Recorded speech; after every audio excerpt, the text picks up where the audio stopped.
Hello guys, ito nga pala si Kiwi Icon 110cc natin. So sa mga naghahanap dyan ng parts and accessories, ilalagay ko pala yung link dyan sa yellow basket. Ilalagay ko yung mga link ng parts and accessories, mga boss no, mga bossing ko. So yun, ito nga pala si Kiwi Icon 110cc natin, 4 years mahigit na natin kasama. At araw-araw natin ginagamit sa pag-deliver. Araw-araw tong bakbak sa kalsada, no? So bakit nga ba natin na-maintain na binibigyan tayo ng magandang takbuhan kahit ng mga long rides, binibigyan tayo ng smooth at hindi tayo nasisiraan. So yun, sa video na ito mga paps, no, para makatulong ako sa inyo kung ano nga ba yung tamang gawin ninyo para ma-maintain ninyo na just in case na masiraan kayo, ano yung inyong mga dapat na gagawin, no? So guys, sa 4 na taon mahigit ko nang ginagamit to si Kiwi Icon 110cc.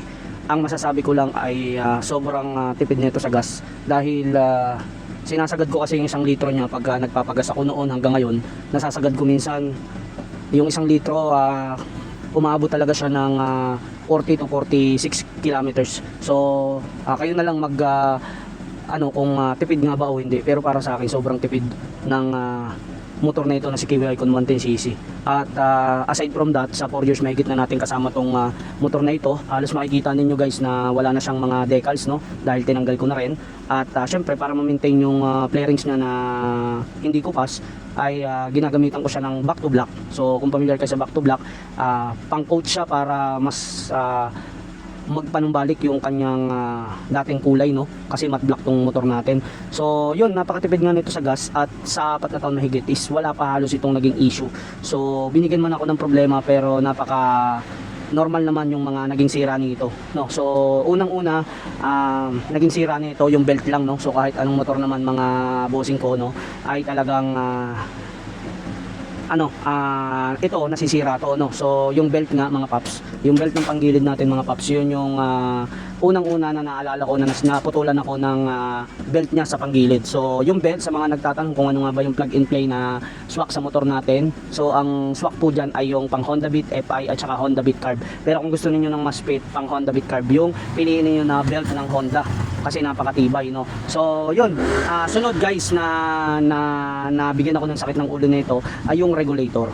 So siguro tumagal ng almost 2 years na nung bumigay yung regulator natin. So sa mga hindi pa familiar kung ano nga ba yung magiging problema once na bumigay na yung regulator ninyo at kailangan nyo ng palitan. So naalala ko nung nagkalatagan Batangas kami, pag uwi ko bandang bandang Paranaque, nagulat ako nang biglang nawala yung lahat ng ilaw ng motor ko. Yes, yung panel ko, yung headlight, signal light, ilaw ko sa likod. So sobrang delikado guys kapag walang ilaw yung motor ninyo dahil kailangan ninyong magbigay ng ilaw lalo't gabi na and kapag liliko. So mahirap kasi hindi visible sa kalsada. So yun, buti na iuwi natin yung motor natin. Malaking tulong din dahil meron tayong kickstart. So gumana pa rin yung motor natin kaya medyo mabagal lang yung takbo ko pa uwi. Pero so far so good, nakauwi naman tayo guys ng matiwasay. And kinabukasan dinala ko sa kasa and yun nga talaga yung naging sira niya, yung regulator. So nagpalit ako ng regulator and bumalik na ulit lahat ng ilaw ko. Kaya once na ma-experience ninyo mga bossing ko yung ganong senaryo, possible regulator yan. So yun, bali dalawa na, di ba? Belt at saka regulator. So sumunod natin ngayon 2 years and 3 months, no, mga 2 years and 4 months to 5 months, 2 years and 5 months yun. Bigla naman akong namatayan. So nagulat ako guys, bigla ako namatayan. Buti na lang mga motor lang yung nasa likod ko, napahinto rin sila, muntika na tayong madisgrasya, syempre namatayan tayo. So yun guys, kahit kickstart, push start, hindi ko talaga mapagana. Hindi ko alam kung anong gagawin ko dahil yun na nga, nagpalit na nga ako ng regulator. So I think na okay na. So yung battery ko hindi pa naman siya, all goods pa naman siya. So yun, hindi ko talaga siya mapagana. Pero may isa na naging dahilan kung bakit nga hindi gumana yung motor ko. Yun pala yung kanyang fuel hose, no. Yung fuel hose ko guys, naipit siya dun sa papunta ng carb. So hindi makadalo yung gasolina, kaya pala hindi umaandar yung motor natin. And yun, buti na lang malapit lang yung yung motor shop and yun, nilinis niya na rin yung carb and yung fuel hose ko, pinalitan niya. Kasi kung mapapansin niyo, pag binuksan niyo yan, makikita niyo yung fuel hose niyo merong filter. So yung akin tinanggal na yung filter. So direct na siya sa daanan ng carb, no, papunta ng engine and okay na. So yun. So after mga siguro mga 2 months or 3 months, namatayan ulit ako guys. Pero bandang dito na tayo sa Danghari and hindi ko alam kung paano ko mapapaandar ulit yung motor ko. So ang ginawa ko mga bossing ko, no, so naalala ko na meron nga pala tong minor and pwede ko siyang pihitin. gamit lang ang iskuro at ako, no. So yun, binuksan ko yung seat compartment ko, tinaasan ko yung minor niya, tsaka ako ginamitan ng kickstart. So sa awa ng Diyos guys, mga bossing ko, napagana ko siya. Pero ang ano niya, ang bilis uminit ng makina kasi nga tinaasan ko. So malakas din siya kumain ng gas kasi mataas yung minor niya. So full power siya, kaya siguro mga 1 minute lang, no, mga 1 minute binalik ulit siya sa dati, tapos tinansya-tansya ko na lang siya. Yun, hanggang sa dumarating yung time kapag namamatayan tayo, ganun lang yung ginagawa ko. Kaya meron din akong nakilala na babae na may Kiwi Icon 110cc rin, mga lods, namatayan din siya sa sukat. So yun, nagtanong siya sa akin kasi namatayan daw siya. So hindi niya alam kung anong gagawin niya. Yun, tinuruan ko lang din siya. Hindi ko alam kung technique to o talagang ganun yung gagawin kapag ka namatayan ka. Pero nung ginawa niya yun, napaandar niya yung motor niya. Kaya sa mga may Kiwi Icon 110cc diyan, kung bigla kayong namatayan, ganyan yung gawin ninyo, mga bossing ko, no. So malaking tulong to, no. So yun guys, eto na yung mag 3 years and 7 months na siguro yung motor ko. Ito yung isa sa pinaka nahirapan ako na na-experience ko, na binigan talaga ako ng sakit ng ulo. Ito na yung last, mga bossing ko, yung throttle cable. Kaya panoorin nyo ito, mga bossing ko, para magkaroon kayo ng idea regarding sa motor na ito bago kayo bumili ng Kiwi Icon 110cc.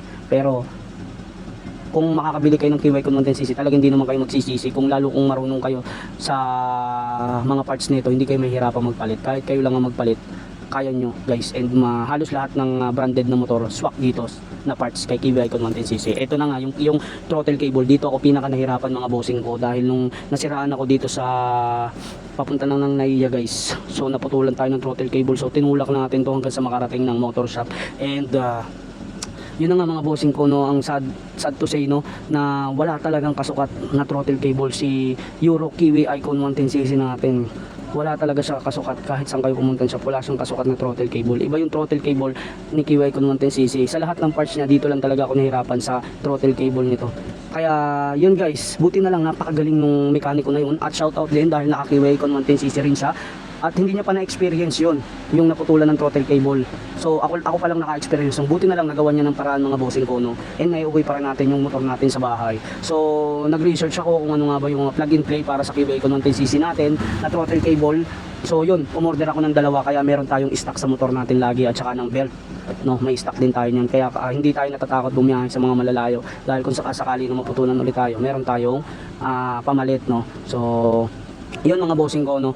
So halos yun lang ang na-experience ko dito sa motor na ito. Sa 4 na taon na mahigit, so solid tong motor na ito hanggang ngayon, nagagamit natin, no. So yung throttle cable, meron pala tayo yung available sa Yellow Basket. Sa link ilalagay ko na lang din dyan sa Yellow Basket kung gusto nyo mag-check out, no. So meron din tayong available na na bracket sa top box. Meron din tayong available na bracket sa sa ilaw natin kung gusto niyo ng MDL, no. So meron tayong bracket niyan, plug and play lang lahat. And meron pala tayong available na brake shoe at saka brake pad. Meron din tayo available na caliper. So hindi ko mailalagay lahat sa yung link sa Yellow Basket, pero ilalagay ko yung mga mas kailangan ninyo sa Yellow Basket. Pag click niyo ng Yellow Basket, mga bossing ko, lalabas na lahat yung mga plug and play na parts ni Kiwi Icon 110cc, no. So kagaya na lang ng air filter, regulator, cylinder block, meron tayo. Isasalpak nyo na lang, mga bossing ko, no. Cylinder block. So meron tayong available, mga bossing ko, no. So carburetor, meron din tayo available. Speedometer, no, mga pindutan ng mga switch ng motor natin na si Kiwi Icon 110cc, mga bossing ko, no, meron tayong available niyan. Ano pa ba? Side mirror. Itong sa throttle naman, universal, pwede naman yan, kahit anong brand, kahit basta universal. Itong cover natin na ito, ayan, yung cover natin na yan, mga paps, no. So lang yan, cover lang yan, pero 4 na taon na yan dyan. So yun, mga bossing ko, no. So kung namamatayan kayo, may pihitan ng minor dyan sa seat compartment. So kung maglilinis kayo ng panggilid, ayan, madali lang na malinisin ng panggilid niyan. Tapos kung gusto niyo nang hindi maingay kapag pinupush start niyo siya, magpalit kayo ng Bendix, no, sa inyong panggilid, no. So yun lang, mga bossing ko, no. So sana nakatulong itong video na ito, at yun, paki-share na rin sa mga solid Euro Icon 110cc. And yun, kung naghahanap kayo ng mga plug and play na parts, ilalagay ko yung link dyan. Yan, pwede na kayo mag-check out dyan. So ride safe sa inyong lahat, mga bossing ko.